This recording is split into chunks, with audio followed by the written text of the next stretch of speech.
And basically we saw the ushering in of a new era of reality TV and manufactured, dramatized, and highly censored media events.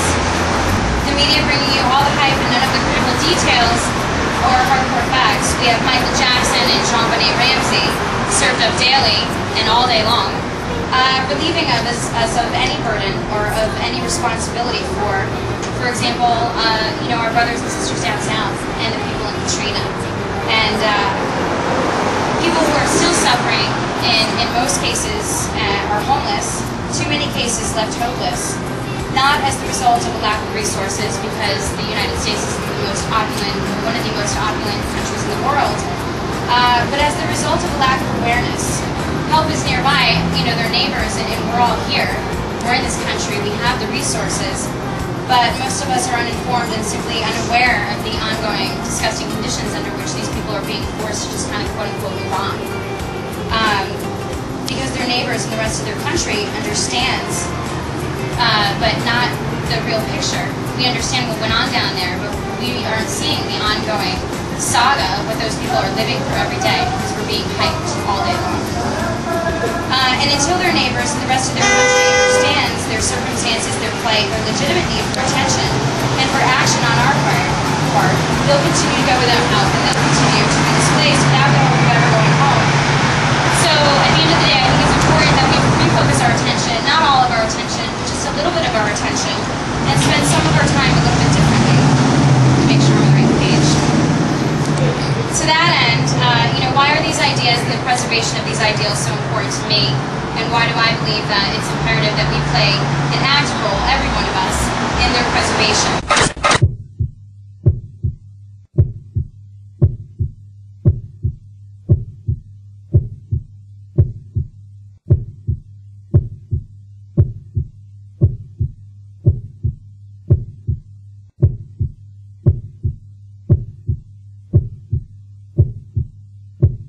Dreams and the convincing reality they allow could be thought of as a payoff of the survival instinct.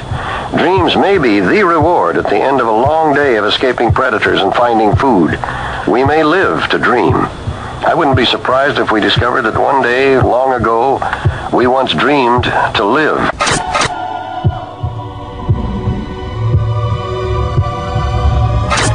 Well, until the internet, you didn't have a choice to do much about it at all, unless, you wanted to go spend a lot of time in the library, because it's hard to find all this stuff to even know it's there.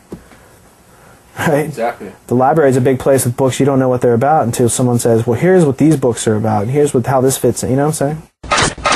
If you own a PC, a lot of people have a firewall, a virus scan, a spam killer, all these different products, and we're paying for it to protect this box of sand and rust on a disk, right? What are you doing to protect what comes into your head? What type of firewall do you have on information? What kind of quarantine do you have for certain things? How do you delete information? If I tell you that there's a white arrow in the FedEx logo and you didn't know that and you go look and you see it, you can't unsee that.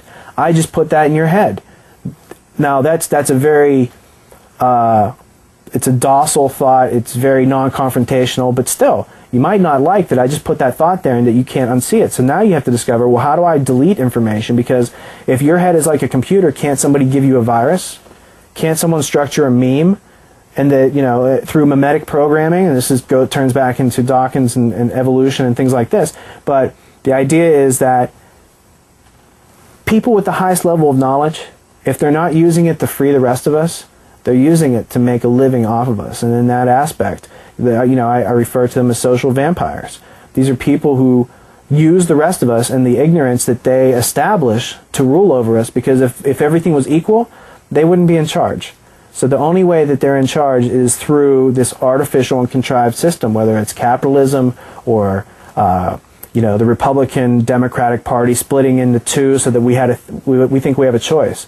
Well, if you study history a couple hundred years ago and you find these parties went through an evolution, and at one point Democrats and Republicans were in the same party, well, where did our choice go?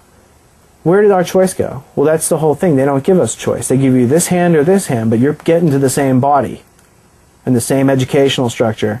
And people were like, well, this control structure has existed for thousands of years, and you just found out about it, so how are we going to do anything? Well, the fact that we just found out about it, I think, is a big step. And, before they know it, they're late for work. But you can't stop watching it, because as soon as you start seeing stuff you don't know about, where is the appropriate part to stop? Right? The end? The end of the film. To consume that whole thing and then think about it and let it marinate and see what it does. See if it changes you. If it doesn't change you for the better, then it's not something you want to revisit.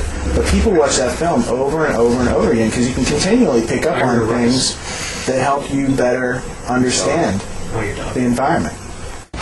Correspondent James Rosen is live with a look at this day of pageantry, pride, patriotism, and once again, James, marching bands.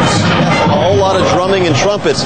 Good afternoon to you, John, and to our viewers. President Bush spent the first minutes of his second term vowing to heal divisions in American society and pledging his help to those across the world who are suffering political oppression and longing for freedom.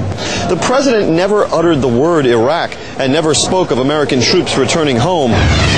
All who live in tyranny and hopelessness can know the United States will not ignore your oppression. For as long as whole regions of the world simmer in resentment and tyranny, prone to ideologies that feed hatred and excuse murder, violence will gather and multiply in destructive power. Freedom, tyranny, freedom, freedom, freedom, tyranny, freedom, freedom, tyranny, tyranny, permanent tyranny. Look at the number of uniformed personnel, all of them armed. It's estimated there are 60,000 armed and uniformed members of law enforcement here. Roughly one police officer or soldier tasked to this duty per every 4 or 5 spectators, the highest ratio in history. You've driven around this city, Chris, the last couple of days. Brian and I were talking about it. It was close to an armed camp. Coming in, you had to get hand patted down. You had to go through a magnetometer. You had to have your bags hand searched. There is only one force of history that can break the reign of hatred and resentment and expose the pretensions of tyrants. Ladies and gentlemen, the President of the United States, George W. Bush, and First Lady Laura Bush.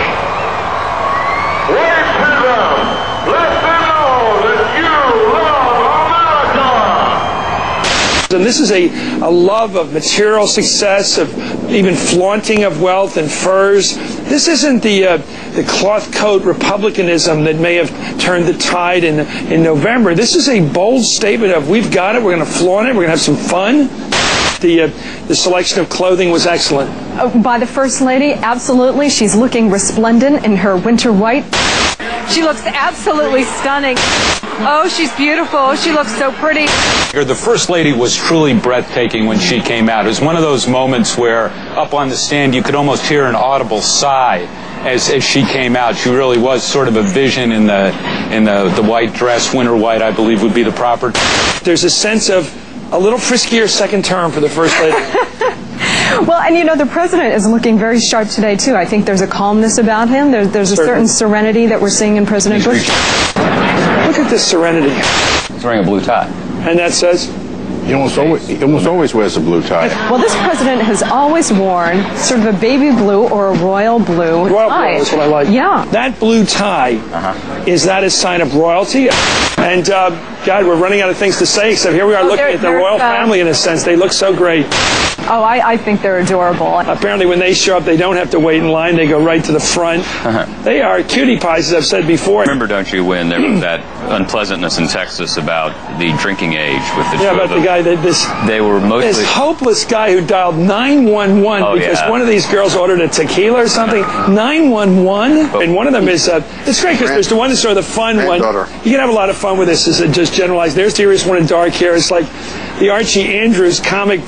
We've seen a number of faces, and of course the governor of California, Arnold Schwarzenegger, who had some FaceTime today. We don't know what to make of the fact that he seemed to be so much part of the winner's circle, do we? We don't know why he was so much in evidence today. Well, he's the Republican governor of the most populous state in the union, who is very supportive. He's an old friend of 41's. What are your thoughts today? Do you have any thoughts about the possibility of changing the Constitution so that someday you could be sitting in the good seats up front? Well, first of all, I'm having an excellent seat here, sitting